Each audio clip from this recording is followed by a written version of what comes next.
Hey there gardeners, Chris here from Garden Steading. This is our pineapple farm in its current state. Now I put these in maybe 9 months ago. These are just pineapple heads. Obviously you can grow a pineapple from your pineapple head, which is a really exciting prospect if you're trying to save money. And there were some mistakes made. Number one, negligence or neglect, probably a better way of putting it. And number two, I did run over them with the mower at one point, which, I mean, they're still going all right, but not the brightest idea. So what we're going to do is we're actually going to expand out our pineapple growing capabilities with a Birdies Garden Bed. We're going to set it up along the fence down here, which will give us a whole heap of extra growing space. We are going to work out the logistics of a bit of overhanging tree later if we need to, and we're going to transplant these into the bed once it's all set up.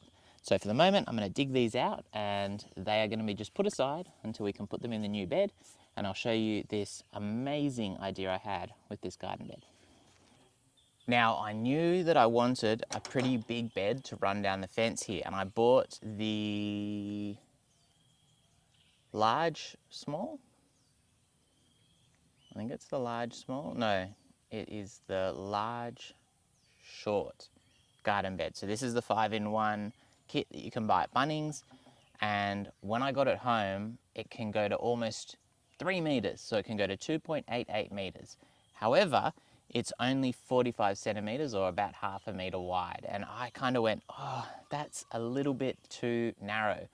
My older Birdies Garden Beds from when they had a slightly different kit, it's kind of standard width, if you just use the two end panels, was 60 centimeters, so a nice bit wider.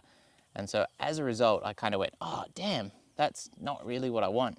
I could put it in, but I want that extra growing width because I'm going to be putting those pineapples in a little bit closer than perhaps would be recommended, and then I'll have a bit of the other side of the bed, like maybe the other half or something like that, to plant out with other things. So the 45 centimeters wide, not so good. And so using an amazing strategy that no one is ever going to be able to tell I did, I actually grabbed a couple of panels out of one of my other short smalls and I put them in the end here.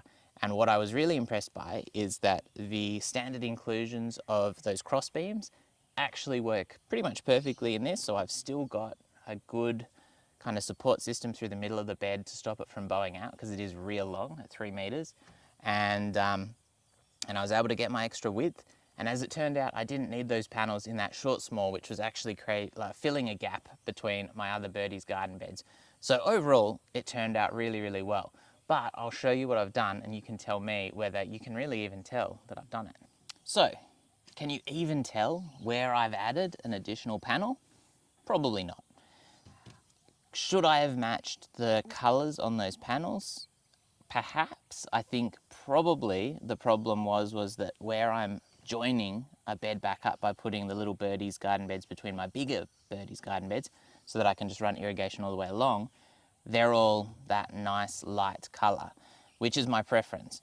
The reason I picked up this darker colour was simply because that's all that was available in Bunnings. And as a little bit of a gripe, they seem to always get left with those darker garden bed colours, because I reckon people probably don't want them as much. It's pretty dry up here near Port Macquarie. The sun is really, really harsh, and those black panels collect heat way, way more than the white ones or the kind of creamy coloured ones. And as a result, given a choice, I probably wouldn't buy those darker ones. The ones I got on special, which is why I bought them in the first place. Anyway, so we went with the priority of matching those existing beds, and I'm just going to put a plant down the end of this one and you won't even know it's there. We'll know it's there, but unless you're really detail orientated, you'll forget about it quickly and no one's going to care. So I got exactly what I wanted really easily. I took panels out of another garden bed which I didn't need them for, as I'll show you later, and this has worked out really well, which is why the modular systems are great. Now, what I should have done is I actually saw Birdies had some great sales on recently, and I think even at one point they had one of their longer beds where you could buy one get one free, which was advertised on Instagram. And man, I'm kicking myself for not doing that, because if I'd done that I would have ended up with a bed like this, maybe not quite as long, and I would have had an extra one. And yeah, so anyway, if you see the deals and you got the money at the time, which I didn't, grab them because you'll regret it later. I can guarantee you.